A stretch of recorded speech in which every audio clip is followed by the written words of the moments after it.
सन 1700 में महाराष्ट्र की धरती पर एक वीर बालक का जन्म हुआ जिसका नाम था बाजीराव। बचपन से ही उसकी आंखों में अद्भुत तेज और भविष्य का प्रकाश दिखाई देता था। पिता बालाजी विश्वनाथ की छत्रछाया में पले बढ़े बाजीराव ने तलवारबाजी और घुड़सवारी में ऐसा कौशल प्राप्त किया कि अच्छे अच्छे योद्धा भी उनके आगे घुटने टेक देते। सिर्फ 20 वर्ष की आयु में बाजीराव को मराठा साम्राज्य का पेशवा बनाया गया।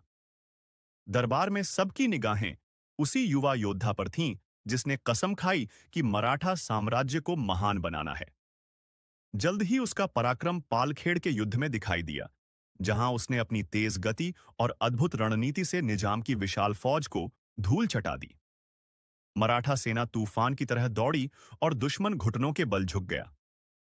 बुंदेलखंड में जब राजा छत्रसाल मुगलों से घिर गए, तब बाजीराव उनकी ढाल बनकर खड़े हुए। छत्रसाल ने भावुक होकर कहा, आज से तुम मेरे बेटे हो। इस जीत ने उत्तर भारत में मराठा साम्राज्य का परचम लहरा दिया। लेकिन बाजीराव केवल योद्धा ही नहीं, इंसान भी थे। उनके जीवन में प्रेम ने भी जगह बनाई। बुंदेलखंड की राजकुमारी मस्तानी उनकी प्रियतमा बनी। दोनों घोड़ों पर सवार होकर निकलते तो वीरता और प्रेम का अद्भुत संगम दिखाई देता। रणभूमि में बाजीराव रणनीति के जादूगर थे। उनकी अगुवाई में मराठा सेना दिल्ली की दहलीज तक पहुंच नहीं पाई। उन्होंने अपने जीवन में लगभग 40 युद्ध लड़े और कभी पराजित नहीं हुए।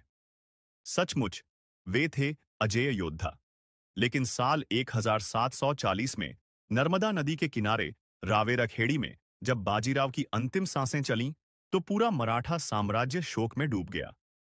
डूबते सूरज के साथ भारत ने अपना सबसे महान सेनापति खो दिया, जिसने मात्र 20 वर्ष में 40 युद्ध लगातार जीते। आज भी बाजीराव की गाथा हर भारतीय के दिल में गूंजती है। वह केवल एक योद्धा नहीं थे, बल्कि साहस, प्रेम और बलिदान का प्रतीक थे।